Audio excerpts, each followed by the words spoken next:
ED में job करने के क्या क्या फायदे हैं, हमें क्या क्या बेनिफिट मिल सकता है।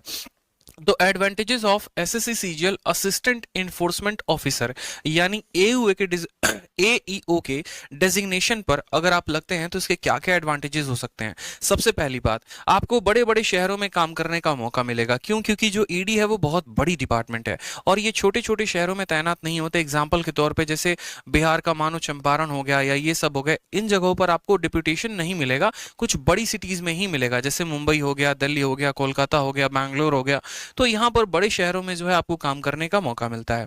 दूसरी बात, transfer takes place only after 3 years. चाहे आपके ऊपर एलिगेशन लगा है या फिर आपका खुद का भी इच्छा है, तो कम से कम 3 साल के बाद ही आपका ट्रांसफर किया जा सकता है। जिस जगह पर आपकी पोस्टिंग हो गई उस जगह पर आपको 3 साल तक मेंटेन रखा जाता है इस जॉब में।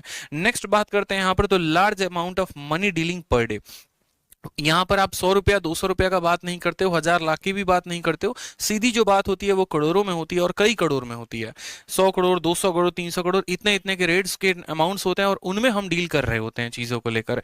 नेक्स्ट बात करें यहाँ पर, तो पावर बहुत ज्यादा होती है। अगर हम ईडी को कंपेयर करें, ईडी हो गया, इनकम टैक्स इंस्पेक्टर हो गया, सीबीआई हो गया, तो तीनों में जो सबसे पावरफुल है वो हमारा ईडी है।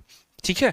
नेक्स्ट बात करते हैं यहाँ पर, रेस्पेक्ट इन सोसाइटी और प्रमोशन वेरी गुड। इसमें प्रमोशन के भी चांसेस बहुत अच्छे होते हैं। शुरू के जो प्रमोशंस होते हैं वो 3 सालों में होते हैं। एक एक बात यहाँ पे समझिएगा, जैसे आपके प्रमोशंस हो गए।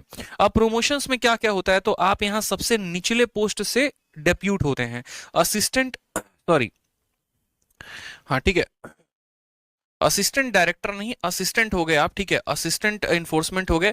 फिर वहां से आप असिस्टेंट डायरेक्टर में जाते हैं, फिर डेप्यूटी डायरेक्टर, फिर joint director, additional director, special director और डायरेक्टरेट ऑफ इन्फोर्समेंट। यहाँ जो प्रमोशन है वो नीचे से लेके ऊपर तक है। ठीक है। पहला जो प्रमोशन होता है वो 3 सालों में होता है और उसके बाद दूसरा प्रमोशन भी 3 सालों में, लेकिन उसके बाद के जितने भी प्रमोशन हो गए वो 8 से 9 साल तक लग जाते हैं, इतना समय लगता है। और यहाँ पर ऐसा नहीं है कि जैसे मानो कि कोई असिस्टेंट है इन्फोर्समेंट डायरेक्ट में और उसने जाकर सीधा का सीधा 100 करोड़ का कोई रेड है या 200 करोड़ का रेड है तो उनमें पार्टिसिपेट करना है, ऐसा नहीं है। हर पोस्ट के लिए जो है यहाँ पर डिसाइडेड है। ठीक है। जैसे अगर आप बात करेंगे असिस्टेंट डायरेक्टर ऑफ इन्फोर्समेंट के, तो उनके अंडर में जो कंट्रोल होता है 1 करोड़ से कम के जितने भी रोड हो गए ये कंडक्ट करते हैं। उसी तरीके से 1 करोड़ के 2 करोड़ के बीच में इन ऑफिसर्स का होना जरूरी है, 2 से 5 करोड़ के बीच में इन ऑफिसर्स का होना जरूरी है। और अगर वो रेड सीधा 10 करोड़ से ऊपर होता है तो उनमें हमारे सीधे जो हैं वो डायरेक्टर ऑफ इन्फोर्समेंट यानी जो डायरेक्टर हो गए वो सीधे के सीधे पार्टिसिपेट करते हैं। तो इनमें भी बहुत सारी बातें जो होती हैं वो ध्यान रखना पड़ता है। एक प्रॉपर ऑर्गेनाइजेशन, एक प्रॉपर सिस्टम है जिसके तहत आप काम करते हैं। ठीक है। हम खुद आपके पास में हैं, आपके साथ में हैं, आपके बगल में हैं। ठीक है। आपके कंधे पे अपना हाथ रखे हुए हैं, बस आप पढ़िए। ठीक है। चलिए, तो मिलेंगे अगली वीडियो में। आज के लिए दोस्तों इतना ही। अच्छे से पढ़ाई करिए, खुश रहिए, मस्त रहिए, ध्यान रखिए। Love you all, take care, bye, thank you.